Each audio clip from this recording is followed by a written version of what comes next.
आजकल बहुत ही normal conversation में भी हम अक्सर एक वर्ड यूज़ करते रहते हैं, हैकिंग। कि किसी का मोबाइल हैक हो जाता है, किसी का क्रेडिट ब्लॉक हो गया हैकिंग के कारण। ऑनलाइन बैंकिंग में बहुत सारी दिक्कत हो जाती है। तो डे टू डे लाइफ में हैकिंग वर्ड का बेसिक मतलब जो है वो हम जानते हैं, बट साइबर लॉ के पेपर में हैकिंग पूरा एक क्वेश्चन का पार्ट है।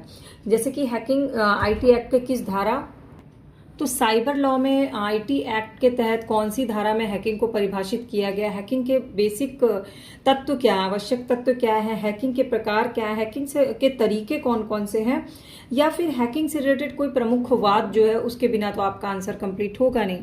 तो बहुत ही सिंपल तरीके से मैं आपको आंसर को फॉर्मेट करना और कंसेप्ट क्लियर करवाऊंगी ताकि आपको कोई डाउट क्वेरी रह ना जाए और आप एक अच्छा आंसर लिख सकें। Hello students, welcome back to my class. तो चलिए शुरू करते हैं साइबर लॉ की क्लास। टॉपिक है हैकिंग और आंसर का फॉर्मेट करने वाले हैं। सबसे पहले किसी भी आंसर की शुरुआत होती है इंट्रोडक्शन, प्रस्तावना, उसके अर्थ या परिभाषा से। अब हैकिंग का अर्थ जो है उस नॉर्मल लैंग्वेज हम बोलते हैं किसी भी कंप्यूटर सिस्टम में किसी भी तरह की कोई जो हेर फेर की प्रक्रिया होती है, चाहे वो पॉजिटिव सेंस में की जाए या नेगेटिव सेंस में की जाए, उसको कहा जाता है हैकिंग। यानी कि जब आपके कंप्यूटर सिस्टम में सुरक्षा व्यवस्था जो है वो कमजोर होती है तो हैकिंग जैसा अपराध हो जाता है या कर दिया जाता है। तो कंप्यूटर में सुरक्षा तंत्र जो सबसे इंपॉर्टेंट चीज होती है हैकिंग करने और हैकिंग को रोकने के लिए, इसके लिए आईटी एक्ट 2008 में इसकी कोई स्पेसिफिक परिभाषा नहीं दी गई। 2008 में संशोधन किया गया था आईटी एक्ट में, तब भी इसको अलग से परिभाषित नहीं किया गया। लेकिन धारा 66 में कहा गया कि कंप्यूटर संबंधी जो भी अपराध है वो हैकिंग के हिस्से में आते हैं। और अगर किसी व्यक्ति का कोई मोबाइल है, कोई कंप्यूटर है, कोई लैपटॉप है, कोई भी सिस्टम है, उसकी अनुमति के बिना उसके कंप्यूटर से कोई भी उसकी सेंसिटिव जानकारी को लीक कर दिया जाता है तो सिर्फ ये डाटा चोरी का नहीं बल्कि ये हैकिंग का मामला है। तो बेसिकली आप समझ गए हैकिंग का मतलब क्या है। कंप्यूटर सिस्टम से हेरफेर की प्रक्रिया एक तरह का ये अपराध है। आईटी एक्ट 2008 में इसको परिभाषित नहीं किया गया है, लेकिन ये अपराध तब है जब किसी व्यक्ति की अनुमति के बिना ये किया जाता है, तो ये जघन्य अपराध बन जाता है। अब आते हैं हैकिंग कौन कर सकता है। हर कोई व्यक्ति, हम और आप जैसे व्यक्ति तुरंत जाकर के हैकिंग तो कर नहीं सकते, इसका तो पूरा डिटेल जानकारी होगी जिसको वही कर सकता है। तो जिसको कंप्यूटर का बेसिक नॉलेज होगा ना, वो सबसे पहले तो हैकिंग का सबसे इंपॉर्टेंट तत्व है कि जो भी हैकिंग करता है उसके पास कंप्यूटर की बेसिक जानकारी जरूर होती है। बेसिक जानकारी में क्या है कि उसको कमांड्स देना आता हो, उसको एडिटिंग आती हो, उसको रजिस्ट्री पता हो, मॉडिफाई कैसे करते हैं किसी ऐप को वो पता हो, कंप्यूटर के हार्डवेयर कौन से हैं, सॉफ्टवेयर कौन से हैं, कौन से नेटवर्किंग से जुड़ा हुआ है, डाटा जो है स्टोरेज कहाँ पर है, कितना डाटा स्टोर किया हुआ है, कौन सी ड्राइव में क्या है, ये बेसिक जो जानकारी जिसके पास होगी वही कंप्यूटर हैकिंग कर पाएगा। जैसे किसी घर में चोरी करने के लिए घर में चोरी का सामान, गोल्ड कहाँ रखा है, जब ये पता होगा तो ही चोरी हो सकती है। उसी तरह से कंप्यूटर हैकिंग के लिए बेसिक जानकारी कंप्यूटर की होना बहुत ज़रूरी है। अब दूसरा कि प्रोग्रामिंग लैंग्वेज। तो प्रोग्रामिंग लैंग्वेज क्या होते हैं जैसे स्क्रिप्ट लिखना, किस में लिखा गया, किस प्रोग्रामिंग लैंग्वेज में लिखा गया, एचटीएमएल में लिखा गया, एचटीएमएल में है, सी में है, सी प्लस प्लस में है, पर्ल में, ये सारे प्रोग्रामिंग लैंग्वेज है। तो जिसको ये पता होता है ना कि कौन से प्रोग्रामिंग लैंग्वेज का यूज़ इस सिस्टम में किया गया है, वही वो सिस्टम को हैक कर सकता है। तो प्रोग्रामिंग लैंग्वेज बेसिकली क्या है, आपके घर का पूरा लेआउट है, घर में चोरी का जैसे होता है ना लेआउट, वो है। थर्ड नंबर पे आता है ऑपरेटिंग सिस्टम के बारे में जानकारी, जैसे कि लिनक्स ऑपरेटिंग सिस्टम है, डॉस ऑपरेटिंग सिस्टम है, विंडोज ऑपरेटिंग सिस्टम है, जो कंप्यूटर को ऑपरेट करता है।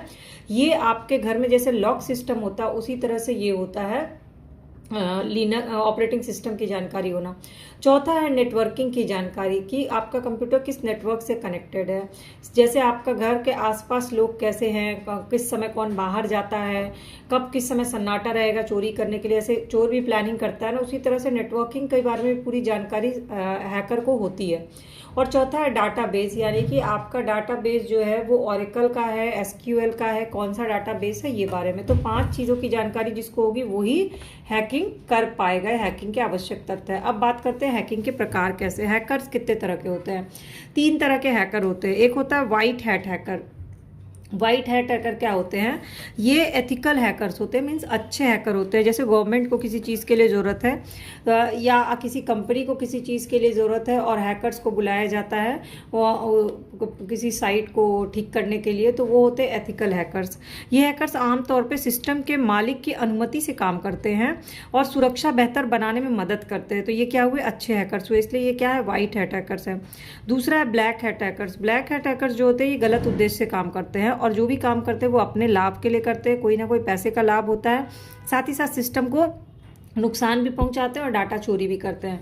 तो ब्लैक हैट हैकर्स जो है वो खतरनाक होते हैं। तीसरा है ग्रे हैट हैकर्स। इनके पास आमतौर पे हमले की अनुमति नहीं होती और अपनी हैकिंग के बदले ये भुगतान की भी मांग करते हैं, मतलब इनको पैसे मिलते हैं हैकिंग करने के बदले। तो ये बेसिकली हैकर एक एजेंट की तरह काम करते हैं। अब आता है हैकिंग के तरीके क्या क्या है। हैकिंग के तरीके होता है, एक तो होता है सबसे पहले पासवर्ड हैक करना, जैसे किसी का कंप्यूटर का पासवर्ड हैक करके उससे से डाटा चोरी कर लेना, हो गया पासवर्ड हैक करना। पासवर्ड को तोड़ना, आजकल तो मोबाइल के ही पासवर्ड को तोड़ा जाता है, लेकिन मोबाइल भी सिक्योरिटी दी गई कि अगर आपके पासवर्ड को, लॉक सिस्टम को कोई तोड़ता है तो मोबाइल में जो भी डाटा है वो सारे डिलीट हो जाते हैं, सिक्योरिटी सिस्टम होती है वो। उसी तरह से आता है नेटवर्क हैकिंग, आप जिस नेटवर्क में काम कर रहे हो उस नेटवर्क को हैक करना। तीसरा आता है वेबसाइट हैकिंग, किसी की वेबसाइट हैक करके उसकी जगह डुप्लीकेट वेबसाइट बना करके और उसमें QR कोड दे करके कि आप फीस पेमेंट करिए, हमारे यहाँ ये कोचिंग शुरू हुई है, और आप पेमेंट कर देते हो। इसको बोलते हैं वेबसाइट हैकिंग की सारी जानकारी आपको ओरिजिनल वेबसाइट की है। दूसरा और चौथा होता है नेट बैंकिंग, यानी बैंकिंग में जो हैकिंग होती है। आजकल इतने सारे कॉल्स आते हैं अननोन नंबर से और जैसे ही आपसे पूछा जाता है कि OTP बताइए और आप OTP बताते हैं तो आपका जो बैंकिंग का सारा डिटेल है वो हैक हो जाता है।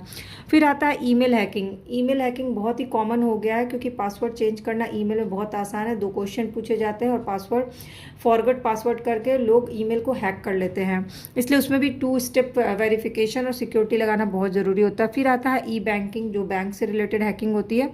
और मालवेयर हमला, मतलब किसी संस्थान के सारे कंप्यूटर पे एक वायरस का हमला कर देना ताकि सारा डाटा जो है वो चोरी हो जाए या ख़त्म हो जाए, ये होता है मालवेयर हमला। तो इस तरह से हैकिंग के कुछ तरीके होते हैं। ये बेसिक सबसे इंपॉर्टेंट जो आजकल चलता है वो मैंने आपको 7 बता दिया। अब इसमें एक वाद कौन सा लिखेगा, तो हरिमोहन शिवहरे उर्फ Rinku versus state of MP का वाद है। ये OLX का मामला था, उससे रिलेटेड ये वाद है। आप इतना भी लिखोगे तो भी आपको नंबर मिल जाएंगे। तो अब आप समझ गए हैकिंग की परिभाषा क्या है। IT एक्ट 2008 में परिभाषित नहीं है, धारा 66 है। और हैकिंग के आवश्यक तत्व कौन से हैं, 5 आवश्यक तत्व है। कंप्यूटर की जानकारी, प्रोग्रामिंग लैंग्वेज, लिनक्स, नेटवर्किंग और डाटाबेस की जानकारी। हैकर के प्रकार कितने हैं, 3 तरह के, white hat, black hat and grey hat. और हैकिंग के तरीके कितने हैं, 7 तरीके हैं। Basic, password, network, website, banking, email, malware हमला। और वाद कौन सा है, तो वाद है आपका हरिमोहन शिवहरे उर्फ Rinku versus state of MP का। ठीक, अब इसके बाद भी आपको कोई डाउट, क्वेरी, क्वेश्चन रह गया होगा तो कमेंट सेक्शन में पूछिएगा और अपना व्यूज़ मेरे क्लासेस के बारे में ज़रूर शेयर करिएगा। बाकी की क्लासेस चैनल के प्लेलिस्ट पे अपलोडेड है, उसको जाके ज़रूर देखिएगा। और अगर क्लासेस अच्छी लगती है, आसान तरीके से समझ में आती है तो सब्सक्राइब या फॉलो बटन को क्लिक कर लीजिएगा।